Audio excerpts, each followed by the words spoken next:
Hello everyone, it's Amy Williams here for the You Perform channel, and we have Charlie Unwin here, our mental performance coach.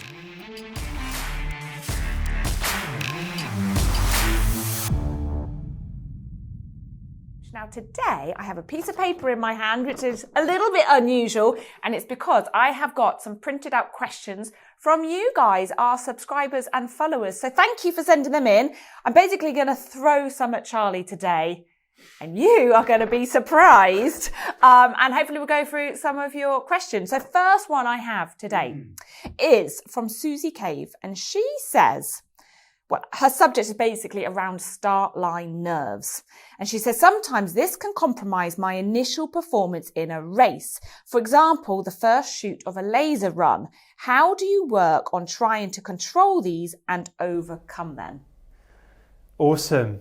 So she sounds like a fellow modern pentathlete. I know, a girl after my own heart. Yes. Indeed. And actually, for those of you who don't know what laser runs are, just so you can sort of picture the scene, because I suppose the responses I'll give, and the good thing about doing this with specific sports is that we should be able to extrapolate the principles and take them into any sport. But a laser run, so I'm imagining now Susie on the start line. She'll basically run into the range. She'll have to pick up a pistol, shoot the target about that big 5 times. When she got 5 green lights, then run out, do 800 meters, back in, target, 800 meters, back in, shoot the targets, 800 meters, but so on. So a bit like winter biathlon. Okay, that's the picture. It's a great sport to have to learn this, and my starting point for this and for Susie is going to be being able to differentiate 2 different types of nerves or forms of nerves. One's in the head, so what we call cognitive anxiety. One's in the body, somatic anxiety. Now, I happen to do my thesis on this because, like I say, it translates well into other sports, whereby understanding what affects performance the most, if we're anxious in the head, i.e. worrying, or anxious in the body, i.e. kind of stressed, nervous, shaking, yeah, exactly, all excited. And of course, there was no clear answer to that question, and research shows that there is no clear answer. Well, the reason that's interesting for this sport is because when you're on the start line, you haven't done any running yet. So the first shoots you do straight away. So you haven't run 800 meters. Some people find it much easier once they've done 800 meters because they've kind of got all that nervous energy out of their system. And then they actually find it easier, even though their heart rate's going at 150. Those people are the people for whom they might struggle with the cognitive anxiety, i.e. that they're kind of worried and they're not focusing very cleanly. But when they do 800 meters run, they get into the swing of it. For the other people, they're very nervous in the body, nervous and tense, which means that that they'll suffer differently, I suppose, is probably the best way of putting it, more through sort of tension, stuff like that. Okay, so in order to be good at this, I think we have to recognise those 2 things.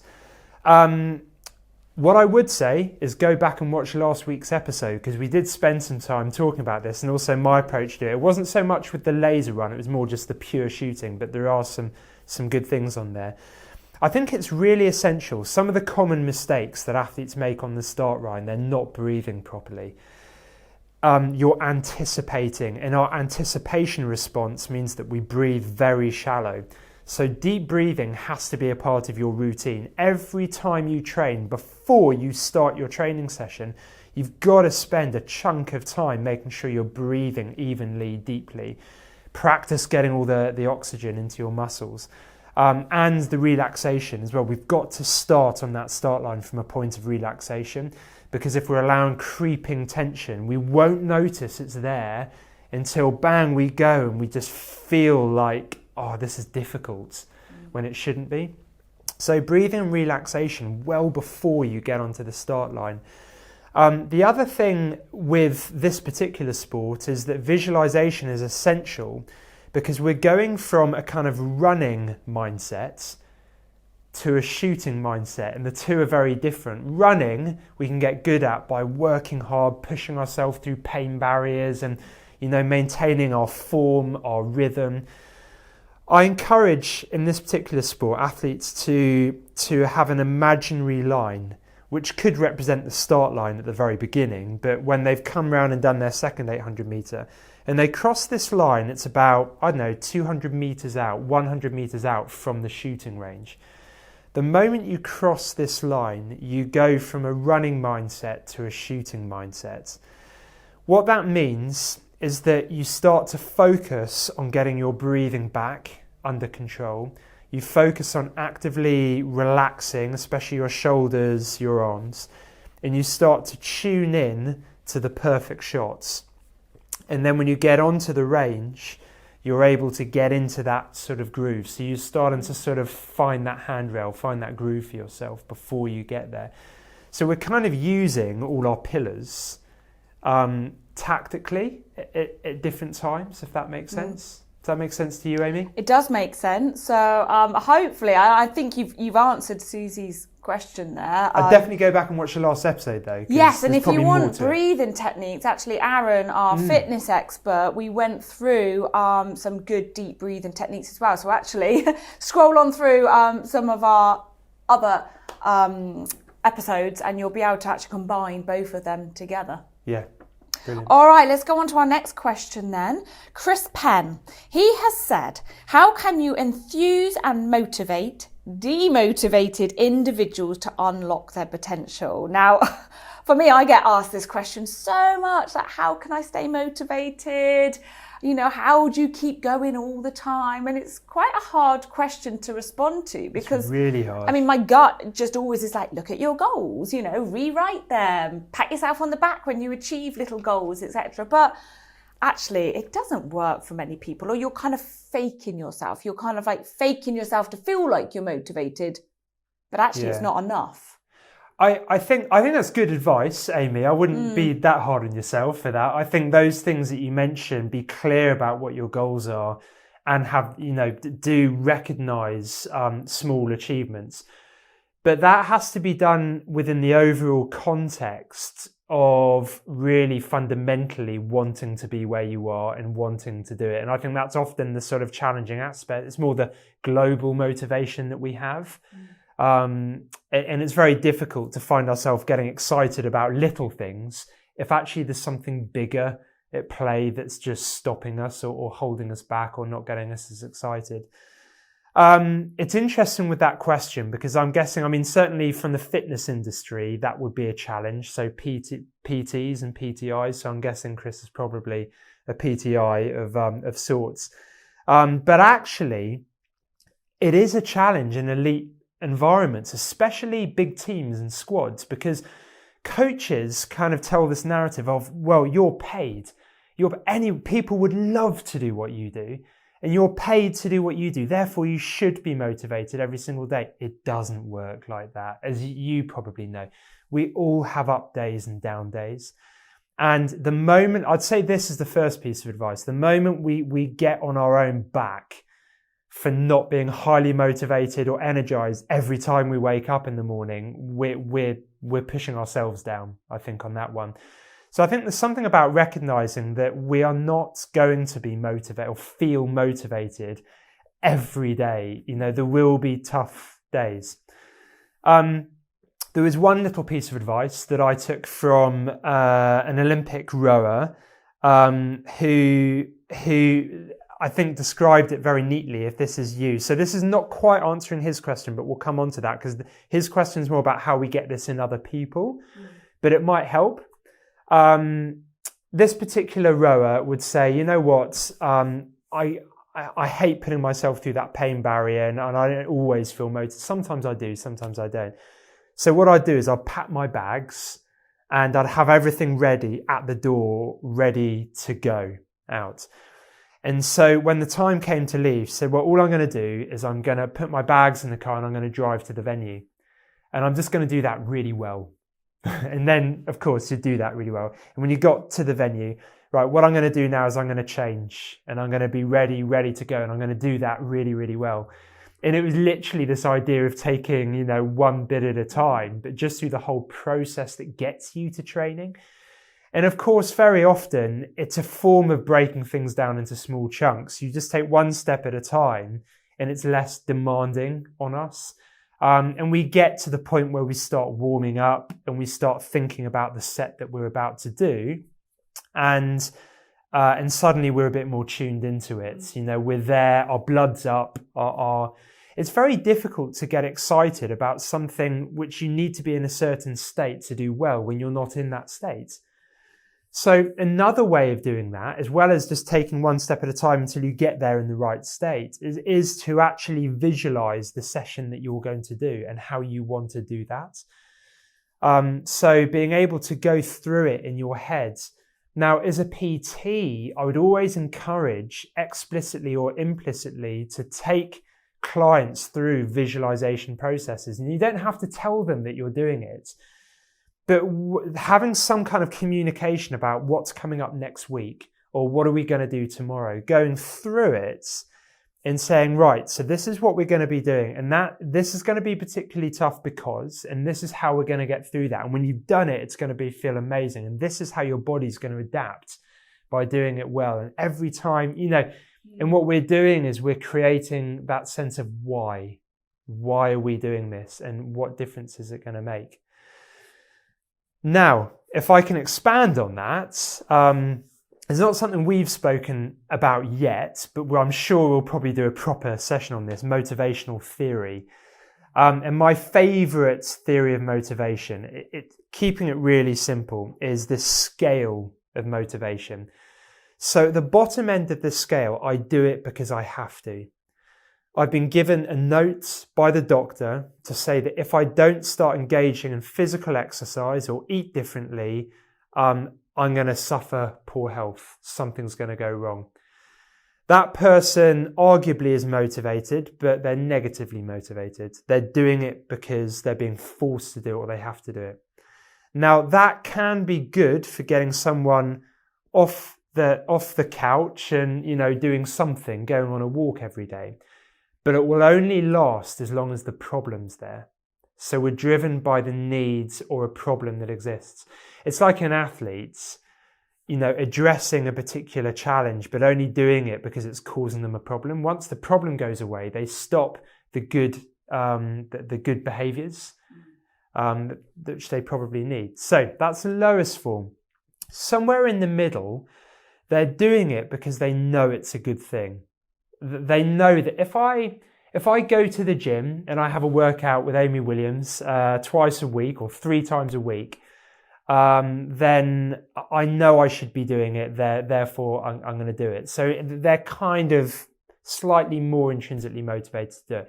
But then there's not a big step between that and then saying, well, if I do it, I could look really good and I could get results. And this is where I think a lot of people are in the fitness world, is that if I do it, then I will pass this test, or I will look better or lose weight. We're starting to move further up the scale of motivation because now we're chasing something positive rather than just trying to avoid something negative. Does that make sense? And then we get to the very top end of the scale. So we're near the top and we're doing it because we love the results. But the ultimate form of motivation, the most powerful form of motivation, is I do it because I love the process. I just love running. I just love cycling, getting out there in the fresh air. If you have that deep intrinsic love, then you cannot stop someone from going out there and doing it. Now, trying to help other people to do this can be very tricky. We cannot pretend that if someone hates doing physical exercise, but they know they're going to lose some weight, we might not be able to get them to the point where they actually love it, but we can move them towards that. How? And this links back to what you beautifully said at the beginning, Amy, which was, for a start, do little things like help them understand how and why this works. When they do make a difference, celebrate it, notice it, map it out, map your progression, make sure you know where you've come from and look at it and talk about it, get excited by it. It's why videos help. It's why, you know, being able to see this progress always really helps. And if you can, what's even better is get them to enjoy the process. It doesn't matter if that's a slightly better way of losing weight than that. If they enjoy doing that, do that. Do that one, because they're going to do it without being told to do it. And that's where I guess you're trying to bring in those good habits, isn't it? It's all very well saying, right, you need to run 3 times a week to lose weight, and you have to lose weight because the doctor's told you, if they hate it. Yeah. And actually, just walking every single day is something that makes them feel happier, that is still going to get the benefit. It might take a longer time to lose the weight or whatever, but it's got to be the sustainable habits and realistic. Yeah. And like you say, to bring in that bit of enjoyment. Yes. That is going to therefore keep them motivated. Definitely. And it's finding those little things, which could be really personal, right? I mean, the difference between you and I would be different. Doing it with friends, doing it as part of a community would be very important for some people. I quite like going out on a long run on my own because I get away from other people. But, there's no right or wrong. But I think our job when we're in the business of helping other people, it's our job to know them. It's our job to know what's important to them, and therefore what excites them, what moves them up that motivational scale a little bit more. And if we're doing that en masse, it gets a lot harder. But nonetheless, the principles are there.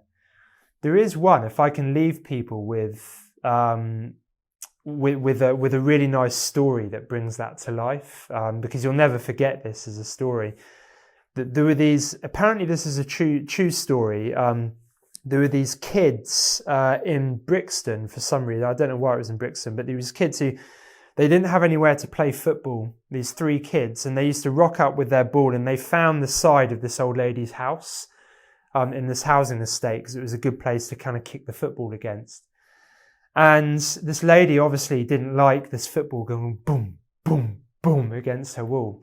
But she was a wily old thing, and she knew 1 or 2 things about motivational theory as well. So what she did is she went outside and she said to the kids, thank you so much for coming to play football against my house. She said, I tell you what, here's 50p each. And if you come back tomorrow and play again, hopefully I can give you some more money. You're wondering where this is going. I am. So anyway, the kids think, wow, not only are we doing what we love, playing football, we're getting paid to play football. And so anyway, they come back the next day and start playing football against her house. And she comes out and says, kids, thanks so much for coming back. I haven't got 50p today, I've got 20p, but here's 20p each. And if you'll come back tomorrow, I might be able to give you some more. The kids were saying, 20p, it's not quite as much, but okay, like that. Carried on playing football. Got dark. Next day, came back, and she came out and said, look, I'm really sorry, I can't pay you anymore. What did the kids do? Put the ball underneath their arm, walked away with their heads between their legs. And I guess what it is, it's a really nice example of how actually being paid to do what we love can, over time, demotivate us, because we start to link it to extrinsic reward, i.e. being paid. This is something that's huge at football clubs, for example, because they forget the very reason they want to get up every morning and get better at their free kicks, at their passing, at their shooting, at their saving, is because they fundamentally love what they do. So it can work both ways, and it's something worth reminding ourselves of. So maybe for Chris here, kind of bringing it back to him trying to motivate athletes, individuals, actually getting them to write down things that they love or exercises that they love or why they like to exercise. Is it because they just want to feel good, get away, be on their own, go for that run? Maybe that's a good place to start. Yeah, definitely. And have that good news Bible just for your training. Don't put to-do lists or shopping lists in there. Keep it for your training. And yeah, you're absolutely right. What did I learn today? Like Amy gave me this really cool technique that helped me just to run a little bit more efficiently or cycle a bit more efficiency, which now I can go for longer with less effort. If you write that little tip down, eventually you end up over time with hundreds and hundreds of these little golden nuggets, and you're spot on, because you start looking at this book and you think, wow, I've got so many things that I can do to get better. So yeah, always good. Perfect. Well, that's really good. And hopefully Susie and Chris, we have answered, Charlie's answered your Oui. questions there, yeah. Well, thank you very much for tuning in again. Please hit subscribe, hit the button, hit the bell, tell your friends and family. Next episode, we have some more questions coming on in from you guys, and please keep them coming. You know, we love hearing from you guys, so please send them on in and we will answer as many as possible. See you next time.